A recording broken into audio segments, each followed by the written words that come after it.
আলামিনের হাবিব জনাব মুহাম্মদ রাসূলুল্লাহ সাল্লাল্লাহু আলাইহি ওয়াসাল্লাম বলেছেন, কিয়ামতের ময়দানে আল্লাহর কসম করে বলছি, সেদিন জাহান্নামীদের ভীষণ কষ্ট হবে আর জান্নাতীদের জন্য অত্যন্ত আসান হবে, অবস্থাটা খুবই আরামের হবে।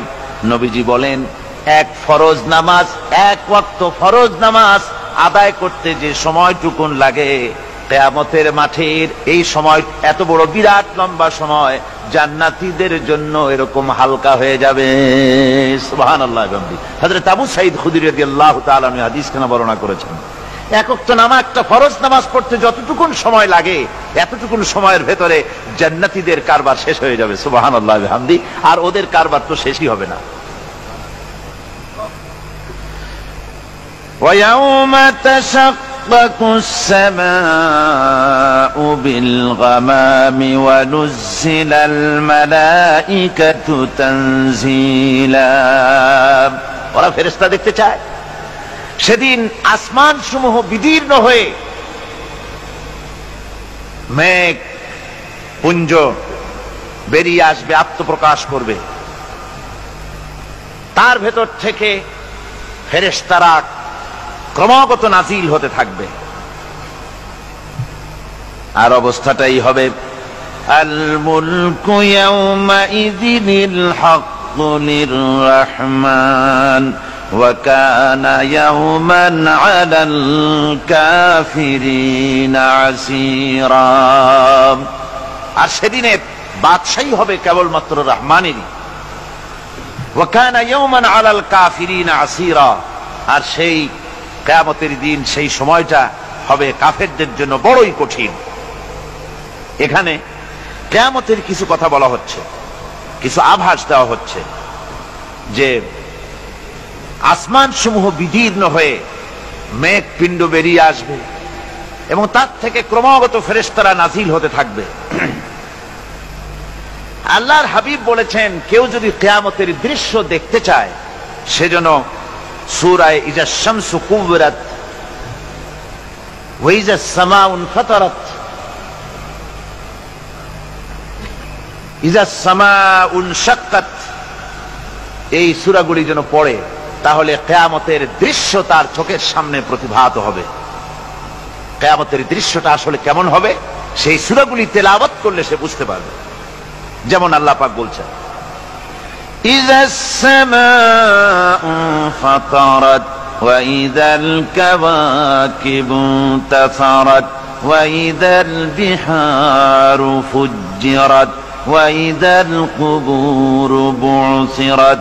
যখন আকাশসমূহ চূর্ণ বিচূর্ণ হয়ে যাবে আর তারকাসমূহ বিক্ষিপ্ত হয়ে পড়বে, সমুদ্র মহাসমুদ্রগুলি দীর্ণ বিদীর্ণ হয়ে যাবে, কবরগুলি সব উদ্গীরণ করে দেবে, তার মধ্যে যা আছে সে সবগুলি। আবার আল্লাহ পাক বলেন, ইযাশ শামসু কুবিরাত ওয়া ইযান নুজুমুন কাদারাত ওয়া ইযাল জিবালু সুয়্যিরাত। সূর্য যখন ঢেকে যাবে, তারকাগুলি যখন বিপর্যস্ত হয়ে যাবে আর পাহাড়গুলি যখন চালিয়ে দেওয়া হবে, এই দৃশ্য তোমরা দেখতে পাবে।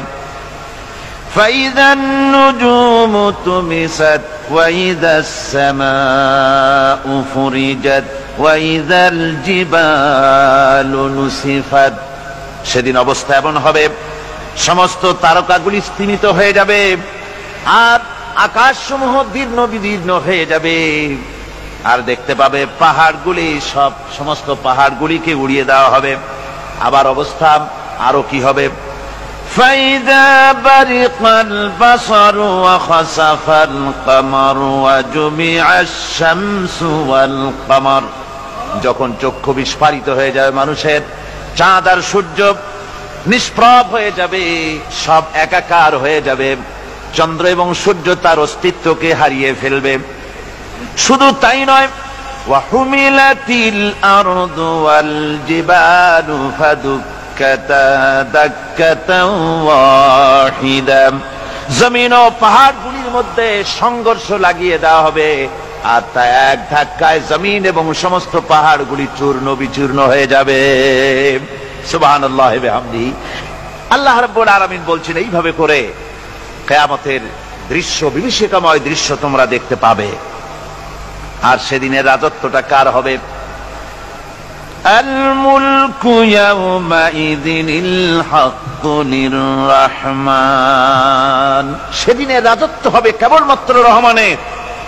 অর্থাৎ যেসব কৃত্রিম বাদশাহী দেখে তোমাদের চোখে ধাঁধা লেগে গিয়েছে, তোমাদেরকে দুনিয়ার বাদশাহী দেখে তোমরা ধোঁকায় পড়ে গিয়েছো, এসব বাদশাহী কিছুই টিকবে না সেদিন। সেদিন শুধু বাদশাহী থাকবে একমাত্র আল্লাহ পাকের। কার থাকবে বাদশাহী? জোরে বলেন কার?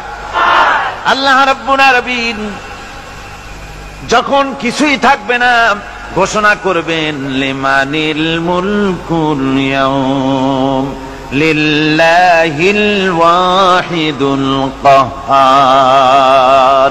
আজকে কার রাজত্ব? চারিদিক থেকে আওয়াজ আসতে থাকবে পরাক্রমশালী আল্লাহ রাব্বুল আলামিনের রাজত্ব। আর কারো নয়। হাদিস শরীফে এসেছে, বুখারী মুসলিম শরীফের হাদিসে এসেছে, আল্লাহর নবী বলেন আল্লাহ রাব্বুল আলামিন তখন তার এক হাতে আকাশ মণ্ডলীকে ধারণ করবেন, আর এক হাতে জমিনকে ধারণ করবেন। আকাশ মণ্ডলী এক হাতে, জমিন এক হাতে। এভাবে আল্লাহ রাব্বুল আলামিন বলবেন আইনাল জাব্বারুন আইনাল মুতাকাব্বিরুন। কোথায় সেই স্বৈরাচারীরা? কোথায় সেই দুর্বিনীত অহংকারী স্বৈরাচার যারা আমার জমিনের উপরে, আমার মানুষের উপরে রাজত্ব চালিয়েছে? তারা আজকে কোথায়? কোথায় সেই অহংকারীরা? আল্লাহ পাক সেদিন যে বলবেন, সেদিন তো বলবেন, কিন্তু দুনিয়ার মাঝেও স্বৈরাচার যারা, অহংকারী যারা, তাদের শাস্তি পৃথিবীর বুকেও দেন। আর সেদিন তো দিবেনই। কত স্বৈরাচার আমরা দেখলাম, কত অহংকারী দেখলাম, যাদের তর্জনী হেননে লক্ষ কোটি কোটি মানুষ উঠত আর বসত।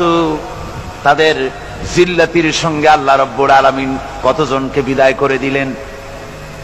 ফুলের মালা নিয়ে কুলাতে পারে নাই, পা থেকে শুরু করে গলা পর্যন্ত ফুলের মালা দিয়া ডুবাই দিল ভক্তরা।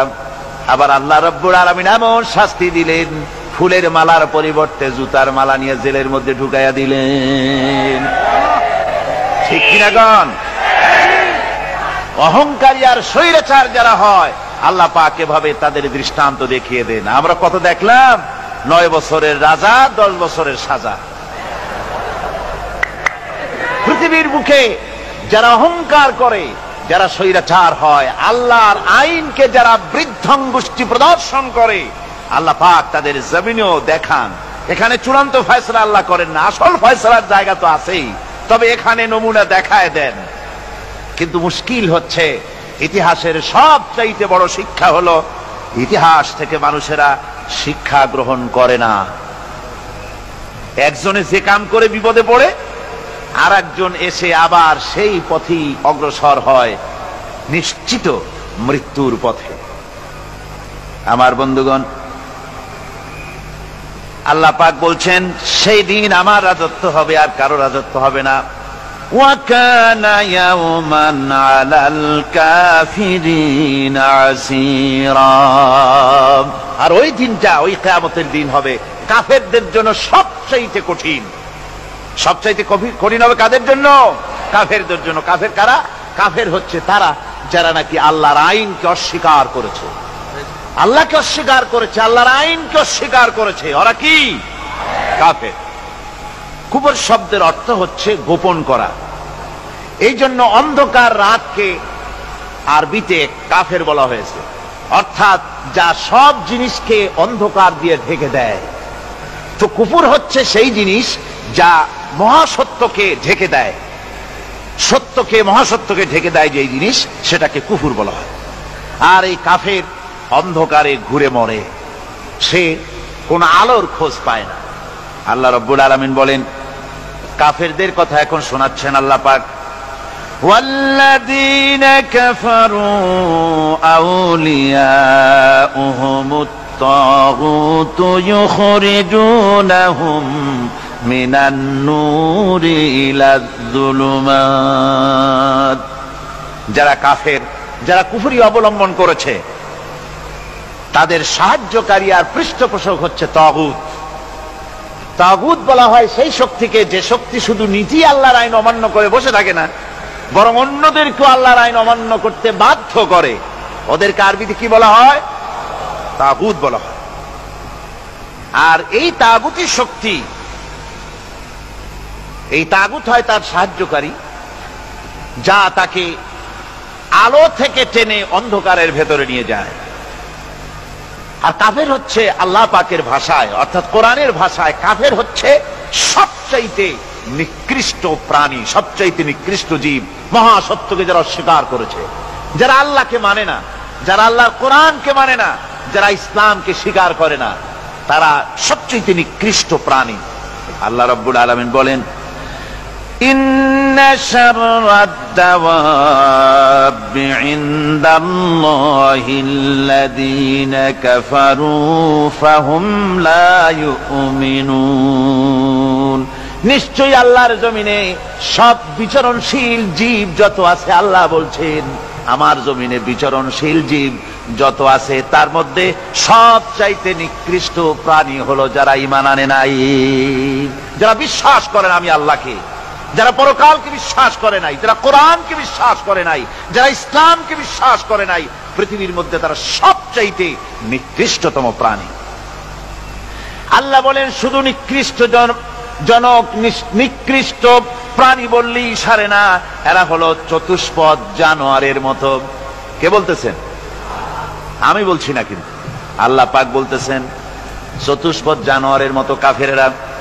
وَمَثَلُ الَّذِينَ كَفَرُوا كَمَثَلِ الَّذِي يَنْعِقُ بِمَا لَا يَسْمَعُ إِلَّا دُعَاءً وَنِدَاءً। এই কাফেরদের দৃষ্টান্ত হচ্ছে সেই রাখালের মতো, যে রাখাল তার পশুদেরকে ডাকে, আর ওই পশুরা একটা ডাক শোনে মাত্র, কিন্তু কি যে বলে তা তো পশুতে বোঝে না। কথা বুঝতে পেরেছে? সুম্মুন বুকুমুন উমিয়ুন ফাহুম লা ইয়াকিলুন। এরা বোবা, এরা বধির, এরা অন্ধ, এ কারণেই কোনো কথা বোঝে না। এরা চতুষ্পদ জানোয়ারের চাইতেও নিকৃষ্ট। যাদেরকে আমি আল্লাহ বলেন, যাদেরকে আমি চোখ দিলাম, চোখ থাকতে হক দেখলো না, সব দেখলো, হক দেখে নাই চোখ দিয়া, এই চোখ দিয়া সব দেখলো, নারীর সৌন্দর্য উপভোগ করলো, আর নারীর অঙ্গ প্রত্যঙ্গ নিয়ে নানা ধরনের গল্প লিখলো, কবিতা লিখলো, কিন্তু এই সৌন্দর্য যিনি দিলেন তারেও চিনল না। আছে না কত কবি আমাদের দেশে? আমার দেশের সেই কবি জাতীয় পুরস্কার পায় যে কবি নারীর বিশেষ বিশেষ অঙ্গ নিয়ে বেশি করে নির্লজ্জ কবিতা লিখতে পারে, ওই হলো সবচেয়ে বড় কবি। আমার বন্ধুগণ, একজন বুজুর্গ ব্যক্তি তিনি পথ দিয়ে যাচ্ছিলেন, তো সে পথে এক সুন্দরী যুবতী মেয়েকে দেখে সেই যুবতী মেয়ের দিকে এই বুজুর্গ ব্যক্তি এক নজরে তাকায় আছে। তখন এই ঘটনাটাকে কবি এভাবে লিখতেছেন সাজায়, একদা সুখদায়ক প্রমোদা বদন দর্শন করিব ঝরিল নয়ন, হেসে কহে সে রূপসী সবিস্ময় মন, কহ দেখি মহাশয় কহ কি কারণ, বিষয় বিরাগী তুমি ভুবনে প্রচার, কি হেতু জন্মিল তব মানস বিকার, সামান্য ললনা রূপ করি দর্শন, উচিত না হয় তব অশ্রু বরিশন। বুজুর্গ ব্যক্তি ওই মহিলার দিকে তাকিয়ে তাকিয়ে কাঁদতেছেন। সুন্দরী মহিলা বলেন, আল্লাহর বুজুর্গ বান্দা, আপনি এলাকার ভিতরে বুজুর্গ এবং পীর হিসাবে, বুজুর্গ ব্যক্তি হিসাবে আপনি বিখ্যাত। আজকে আমাকে এখানে দেখে আপনি আমার দিকে তাকায় আমার রূপ উপভোগ করতেছেন আর কাঁদতেছেন। আপনার মতো সংসার বিরাগী মানুষ আমার মতো একটা সুন্দরী মেয়েকে দেখে ভাবে কাঁদা ঠিক না। বুজুর্গ ব্যক্তি বলছেন, হেসে কহিলাম বালে করহ শ্রবণ, নেত্র ঝরে তবু হেতু ভেব না এমন, যে শিল্পী রচিল ওই সুধাংশু বদন, তাহার তরে ঝরে নেত্র নয়নে জীবন। আল্লাহর বান্দি, আমি তোমাকে দেখি কান্দি না, আমার চোখে পানি বেরিয়ে গেছে। তোমারে দেখে আমি মনে মনে ভাবলাম, এত সুন্দর করে যিনি মানুষ বানিয়েছেন, না জানি ওই আল্লাহ রব্বুল আলামিন কত বড় সুন্দর। আমার ভাইরা, সুতরাং চোখ থাকতে ওরা আল্লাহ রাব্বুল আলামিনের কুদরত ওরা দেখে নাই, কান থাকতে কোরআনের আওয়াজ ওদের কানের মধ্যে ঢোকে নাই, বিবেক থাকতে আল্লাহর দ্বীনকে বুঝতে পারে নাই, চিন্তা করতে পারে নাই। আল্লাহ রাব্বুল আলামিন বলেন, উলাইকা কাল্লানাম, এরা হলো চতুষ্পদ জানোয়ার, বালহুম আদাল, শুধু জানোয়ার না, জানোয়ারের চাইতেও নিকৃষ্ট। এমনই জানোয়ার, আল্লাহ বলেন শুধু জানোয়ার না, জানোয়ারের মতো শুধু খায় জনমের মতো।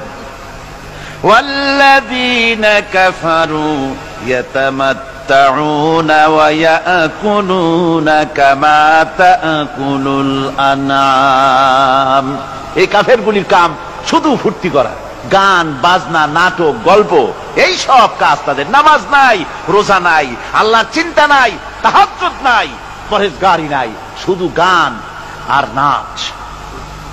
দেখেন না ফুর্তি। এই যে 1 জানুয়ারি রাত 12টার সময় আমার ঘুম ভেঙে গেল, এই যেখানে আমি ছিলাম, বিকট আওয়াজ। আমি মনে করলাম পাশের বাড়ি বুঝি ডাকাত পড়ছে। পরে বাড়িওয়ালা আমাকে বললেন যে ডাকাত না, বোধহয় এই নিউ ইয়ার সেলিব্রেট হচ্ছে, নতুন বৎস উদযাপন হচ্ছে, বোমা দিয়ে শহরবাসীর আরামের ঘুম হারাম করে এগুলি করা হচ্ছে। এ তো গেল 1 জানুয়ারি। আর যখন আমাদের নিজেরটা যখন আসে, অর্থাৎ 1 বৈশাখ, তখন দেখছেন অবস্থা 1 বৈশাখে। এবছর আমাদের দেশে 1 বৈশাখে ঢাকায় যে দৃশ্য আমি টিভির মধ্যে দেখলাম, তাতে আমার মনে হয়নি যে 12 কোটি মুসলমানের দেশে রাজধানীতে এই দৃশ্য হচ্ছে। আমার মনে হচ্ছিল এটা বুঝি কলকাতা অথবা অন্য কোনো শহর হবে। আমি দেখলাম সমস্ত যুবক যুবতী, নারী পুরুষ, বিভিন্ন বয়সের লোক সব একসঙ্গে রাস্তায় নেমেছে, নাচতেছে। তার মধ্যে বুদ্ধিজীবী আছে, শিক্ষিত লোক আছে, সমানে নাচতেছে। আর তাদের মুখোশ পরা, বানরের মুখোশ, কুকুরের মুখোশ, শূকরের মুখোশ, ঘোড়ার মুখোশ, পাপী শিয়ালের মুখোশ, এই মুখোশ পরে এভাবে নাচতেছে। আমি চিন্তা করলাম, নববর্ষের সাথে কুত্তার মুখোশের সম্পর্ক কি? নববর্ষের সাথে পাপী শৃগালের মুখোশের সম্পর্ক কি? তাহলে ওরা কি বলতে চায় যে আগামী বছরটা আমরা কুত্তার ভূমিকায় অ্যাক্টিং করব, অথবা শৃগালের মতো ধূর্তামি করব জাতির সাথে? তারপরে কি করলো? সকাল বেলায় যুবক যুবতী 1 বৈশাখ সূর্য উদয়ের আগে রমনা লেকের পাড়ি গিয়ে সব দাঁড়িয়েছে বাসন্তী রঙের শাড়ি পরে। তারপরে সেখানে দাঁড়িয়ে সূর্য উদয়ের পানে তাকিয়ে সকাল বেলা এভাবে করজোর করে বলছে, এসো হে নববৈশাখ স্বাগতম হে। নববৈশাখ অলক্ষে বোধহয় এটা শুনে বলতেছে, বাবাজিরা আমারে ডাকতেছো, অপেক্ষা করো, আমি আসতেছি। আমারে ডাকতেছো, আমি আসতেছি, কোমরে গামছা বেঁধে আসতেছি, 225 মাইল স্পিডে আসতেছি, 30 ফুট উঁচু জলোচ্ছ্বাস নিয়ে আসতেছি, নববৈশাখের মজা 7 চাকায়। আমার ভাইরা, মুসলমান নববর্ষ উদযাপনের সাথে মুসলমানের কিসের সম্পর্ক? মুসলমান যদি এই দিন উদযাপনই করে, তাহলে তাকে করতে হবে ফজরের নামাজ পড়বে। মুসলমান নববর্ষ উদযাপন করবে, ফজরের নামাজ পড়বে, তারপরে কোরআন শরীফ তেলাওয়াত করবে, দরুদ শরীফ পড়বে, আল্লাহর দরবারে হাত তুলে বলবে, রব্বুনা রাব্বিন, 1 বছর পার করে দিলাম, নাফরমানি ছাড়া কিছুই তো করি নাই, বিগত বছরে যা করেছি মাফ করে দাও, আগামী বছরটা গোটা জাতি আর দেশের জন্য কল্যাণকর মঙ্গলময় করে দাও। এটাই তো বলা উচিত ছিল নাকি বলে? তা না করে, তা না বলে, বৈশাখের পরিচালককে না ডেকে সরাসরি বৈশাখকে আহ্বান করা হয়েছে। আর বৈশাখ আহ্বান করার মজা জনমের মতো দেখাই দিয়েছে। আল্লাহ রাব্বুল আলামিন তাই বলেন, কাফেররা তাদের কাজ হলো শুধু খাওয়া। তারা এমন খাওয়া খায়, জনমের মতো খায়। ইয়াকুলুনা কামা তাকুলুল আনাম, জানোয়ারে যেমন খায় ওই রকম খায়। তার মানে খায়, একটু বিসমিল্লাহ কয় না। খায়া যখন ছেড়ে দেয় তখন আলহামদুলিল্লাহ বলে না। বাহাদ্দা খায়, আবার বাহাদ্দা খায়। ডাব একটা কাটলো, বিসমিল্লাহ নাই, খাইলো, 2-4 ঢোক খাইয়া পুরা ডাবটারে ফেলাই দিল। ডাবটা কি তোমার বাজান তৈরি করছিল নাকি? একটু বিসমিল্লাহ বললা না, একটু শুকরিয়া আদায় করলাম। আমি গত এই ডিসেম্বর গেল, ডিসেম্বরের 16 তারিখ আমেরিকা থেকে এসেছি। ওখানে দেখলাম তারা প্রতি নভেম্বর মাসের শেষ বৃহস্পতিবার থ্যাঙ্কস গিভিং ডে অবজার্ভ করে। তা আমি জিজ্ঞেস করলাম, থ্যাঙ্কস গিভিং ডে জিনিসটা কি? ওরা বলল, এটা হচ্ছে এই যে গড আমাদেরকে সারা বছর ভালো খাওয়াইছে, আমাদেরকে ভালোভাবে পড়াইছেন, সুন্দর রেখেছেন, এই জন্য আমরা গডকে থ্যাঙ্কস দেই নভেম্বরের এই শেষ দিনটিতে। সারা বছরের ভালো খাইছি, ভালো থাকছি, এই জন্য গভর্নমেন্টকে মানে গডকে থ্যাঙ্কস দিলাম। আমি আমার আলোচনায় সেখানে বললাম যে দেখেন, রাশিয়ার সাথে আমেরিকার পার্থক্য তো এখানে। ওরা গডকে অস্বীকারই করেছে, গডই মানে না। আর এরা গডের নামাজ রোজা বা ইবাদত কিছু করুক আর না করুক, গডের অন্তত একটা ধন্যবাদ দেয়। ওরা ওদের ডলারে লিখেছে, ইন গড উই ট্রাস্ট। প্রত্যেকটা ডলারে লেখা, আমরা গডে বিশ্বাস করি। তো শুকর আদায় করলে তো আল্লাহ বাড়িয়ে দিবেন। আল্লাহ রাব্বুল আলামিনের সুন্নাত হলো, শুকর যদি কেউ আদায় করে আল্লাহ বাড়িয়ে দেন। লা ইন শাকারতুম লাযীদান্নাকুম ওয়া লা ইন কাফারতুম ইন্না আযাবী লাশাদীদ। আমার নিয়ামতের শুকর যদি আদায় করো আমি বাড়ায় দেব, আর যদি নিয়ামতের শুকর আদায় না করো তাহলে মস্ত বড় শাস্তি তোমাদের জন্য রেখেছি। তো আমেরিকা শুকর আদায় করে নিজেরা খাইয়া, কিন্তু ওদের জমিন হলো বিশাল জমিন। আমি কয়েকবার গিয়েছি এবং বহু স্টেট সফর করেছি। ওদের জমিন এত ফার্টাইল, জমিনে যদি রীতিমতো তারা ফসল ফলাতো, এই ফসল সারা দুনিয়ার দরিদ্র ভূমুক্ষ জনতাকে খাওয়াইয়া বাঁচাইতে পারত। কিন্তু ওরা তা করে না। ওরা করে কি? ওরা মুনাফার হার, বাজার দর ঠিক রাখার জন্য নির্দিষ্ট পরিমাণ জমিনে ফসল ফলায়, কিন্তু জমিন এতই উর্বর, ওদের মেজারমেন্ট করা, মাপ করা, হিসাব করা ফসল হয় না, ফসল হয় বেশি। তখন বাড়তি ফসলকে তারা প্রতি বছর লক্ষ লক্ষ টন আলু আর গমকে তারা সমুদ্রে নিক্ষেপ করে। তাদের আলু এবং গম সেই সময় তারা নিক্ষেপ করে সমুদ্রে যখন ইথিওপিয়া, সুদানে মানুষ না খেয়ে মরছে। পৃথিবীর বিভিন্ন দেশে মানুষ ক্ষুধার যন্ত্রণায় যখন চিৎকার করছে, আর তাদের এই চিৎকারে আকাশ বাতাস ভারী হয়ে যাচ্ছে, তখন ওরা এই কামটি করছে। তাই আমি ওই প্রথম দিন বলেছিলাম যে রাশিয়া যেমন খান খান হয়েছে, অস্তিত্ব বিলুপ্ত হয়েছে আল্লাহর সাথে নাফরমানি করার কারণে। আপনারা বলতে পারেন কমিউনিজম কি একটা সহজ ব্যাপার? একটা বিরাট শক্তি, পৃথিবীর বুকে কত দেশ তারা ডমিনেট করতেছিল। কোন যুদ্ধ নাই, কোন রক্তপাত নাই, বিনা ধাক্কায়, বিনা বাতাসে, বিনা ঝড়ে বিশাল মহিরুহু চিৎপটাং। এটা হলো কেন? কেন হলো রাশিয়ার এই দশা? আমি লালদিঘির ময়দানে বলে গেছিলাম, আমি চিন্তা করে যেটা পাইছি সেটা হচ্ছে এই, দুনিয়ার সমস্ত মতবাদ আল্লাহকে কোনো না কোনো প্রকারে স্বীকার করে। তার কথা মানুক আর না মানুক, আছে একটা কিছু, এতটুকুন বলে যে আল্লাহ আছেন বা গড আছে বা একটা কিছু আছে। কমিউনিজম, সমাজতন্ত্র হলো পৃথিবীর একমাত্র নিকৃষ্ট মতবাদ, যে মতবাদ সরাসরি আল্লাহকে অস্বীকার করেছে, বলেছে আল্লাহ নাই, দেয়ার ইজ নো গড। তারা ধর্মকে আফিম বলেছে। আল্লাহ পাক তাই কোন যুদ্ধ ছাড়া, কোন মারামারি ছাড়া, কোন রক্তপাত ছাড়া এই বিশাল শক্তিকে ফুৎকারে উড়িয়ে দিলেন, তুলার মতো হয়ে। গোটা রাশিয়া তুলার মতো হয়ে, পেঁজা তুলা, ধোনা তুলার মতো হয়ে সব উড়ে চলে গিয়েছে, অস্তিত্ব বিলুপ্ত হয়ে গিয়েছে। কিন্তু আমাদের দেশের খুচরা কমিউনিস্টরা এখনো স্বপ্ন দেখে ওই যে কালকে বলেছি, তারা বলে কলমের খোসা এটা এখনো নষ্ট করা যাবে না, এটা এখনো চালু করা হবে, এখনো চীনে আছে, এখনো কিউবায় আছে।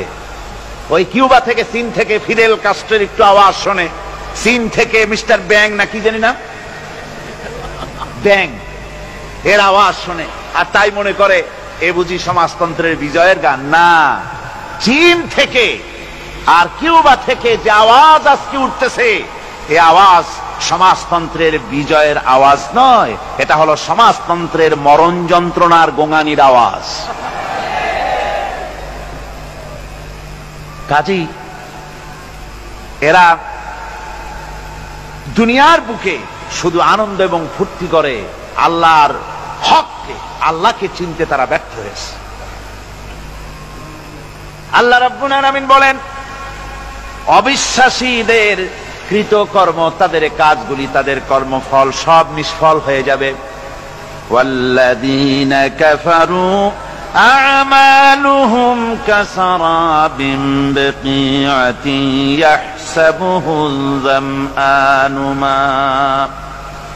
আল্লাহ পাক বলেন, কাফের যারা, অবিশ্বাসী যারা, যারা আমাকে অস্বীকার করেছে, অবিশ্বাস করেছে, তাদের আমলগুলি হলো মরুভূমির মধ্যে মরীচিকার মতো। মরুভূমির মরীচিকা, মানুষ যখন মরুভূমির ভিতর দিয়ে যায়, পানির পিপাসা লাগে, দূরে দেখে পানি চিকচিক করতেছে, আর ওই মরীচিকা যেটাকে সে পানি মনে করেছিল, হাত্তা ইযা জাআহু লাম ইয়াজিদহু শাইআ, যেটাকে সে পানি মনে করে ছুটতেছিল, যখন কাছে গেল, আল্লাহ পাক বলেন কিছুই সেখানে পায় না, শুধু মরীচিকা, বালু আর বালু। এরকম করে যারা আমার দিনকে অস্বীকার করেছে, আমাকে অস্বীকার করেছে, তারা যত ভালো কাজ করুক আর যাই করুক না কেন, তাদের কৃত কর্মগুলি এভাবে সব নিষ্ফল। এ হলো এক কথা। 2 নম্বরের কথা হলো, ওরা মনে করেছিল সমাজতন্ত্র শান্তি দেবে, কমিউনিজম শান্তি দেবে, সোশ্যালিজম শান্তি দেবে, ক্যাপিটালিজম শান্তি দেবে। এই শান্তির চিন্তা করে অগণিত মানুষকে হত্যা করে সমাজতন্ত্রের রাজত্ব যখন কায়েম করলো, 70 বছরও চলে গেল, তারপরে তারা দেখলো হাত্তা ইযা জাআহু লাম ইয়াজিদহু শাইআ, কিচ্ছুই পেল না। তারা ক্ষুধার যন্ত্রণায় মরলো, কাপড় নাই, খাবার নাই। তারা ওই রাশিয়া থেকে, চেকোস্লোভাকিয়া থেকে, যুগোস্লাভিয়া দিয়া, রোমানিয়া থেকে, হাঙ্গেরি এবং পোল্যান্ড আর মঙ্গোলিয়া থেকে, সেখানে সমাজতন্ত্র তাড়াতে আমরা যাই নাই। আমরা সেখানে সমাজতন্ত্রের বিরুদ্ধে তাফসীর করি নাই, ব্যাখ্যা করি নাই, বক্তব্য রাখি নাই। ওই সব দেশ থেকে সমাজতন্ত্র তাড়াইছে কে? কারা তাড়িয়েছে? না না, ওরা নিজেরাই, সেই দেশের জনগণই এটাকে উৎখাত করেছে তাদের জমিন থেকে।